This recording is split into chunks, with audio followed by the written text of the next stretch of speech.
Fez história no tempo das cavernas, teceu moda em Versailles, protestou nos muros da cidade. O tempo passa e o velho costume de pintar as paredes muda só de endereço. Fique por aí e veja como essa arte fez o caminho de volta e foi parar na lata de tinta.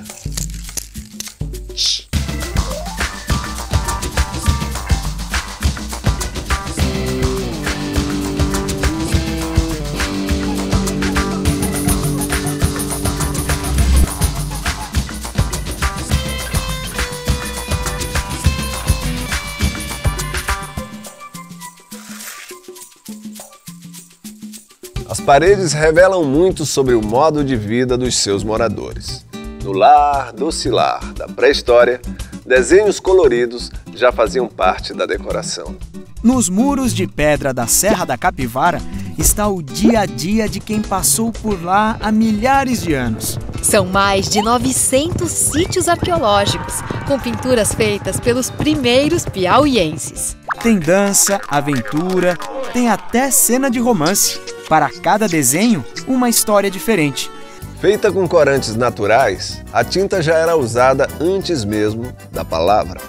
A descoberta em terras brasileiras deixou os cientistas de queixo caído e criou novas teorias sobre a chegada do homem às Américas. Nós temos sítios com descobertas no Brasil que acabam permitindo um novo posicionamento sobre isso, que permitem que a passagem tenha ocorrido não apenas pelo Estreito de Bering, pela Beríngia, mas também por outras vias.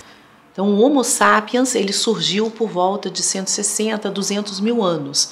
Ele, desde o início, ele se expressa através de imagens rupestres ao ar livre. Os egípcios saíram na frente e multiplicaram as cores encontradas pela região. Azul, vermelho, violeta, dourado. Cada tom guarda um mistério antigo. Das margens do rio Nilo, a tinta conquistou o mundo e ganhou outros significados. Os romanos aderiram à moda da pintura e colocaram a boca no trombone. Os muros de Pompeia eram um prato cheio para quem não tinha papas na língua. Slogan de político. A programação do anfiteatro.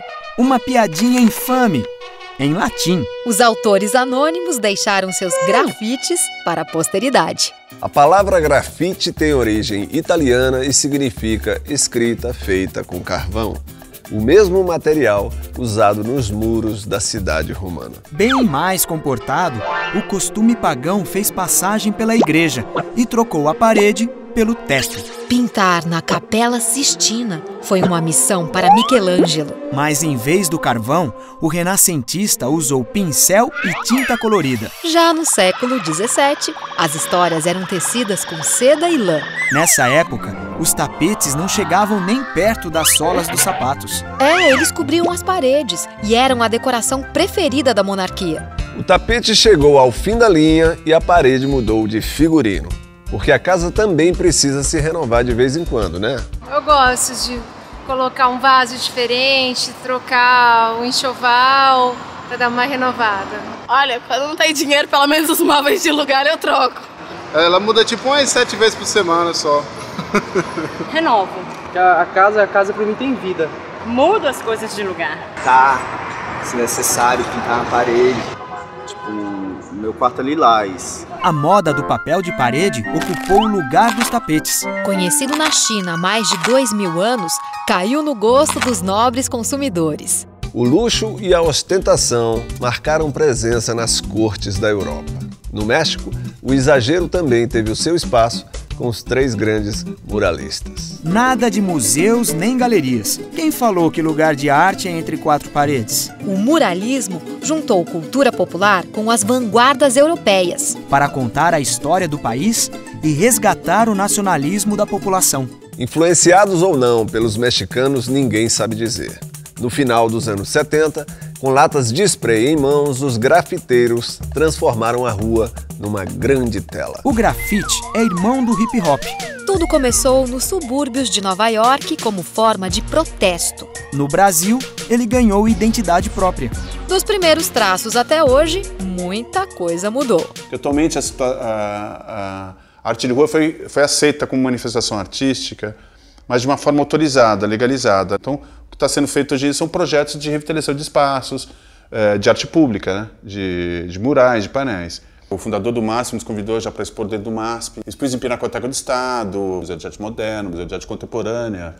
Então, são espaços que já estavam sendo aceitos, os artistas vindo da rua. Antes, era a exclusividade dos muros. O grafite conquistou as galerias, exposições e pintou até a própria lata de tinta. A Souvenir é uma marca que tem na identidade fomentar a arte e atividades relacionadas à cultura de uma forma geral. A escolha do Rui Amaral para trabalhar o grafite veio ao encontro de um produto muito específico que a gente tem na linha, que é o spray multiuso Souvenir. Você tem um produto sempre relacionado à arte, ele envolve o consumidor emocionalmente, o que, consequentemente, acaba gerando maiores vendas e uma maior exposição da marca e do produto naquele momento. Sem a tinta a gente não consegue fazer nada, né? Não dá para escrever, não dá para fazer nada.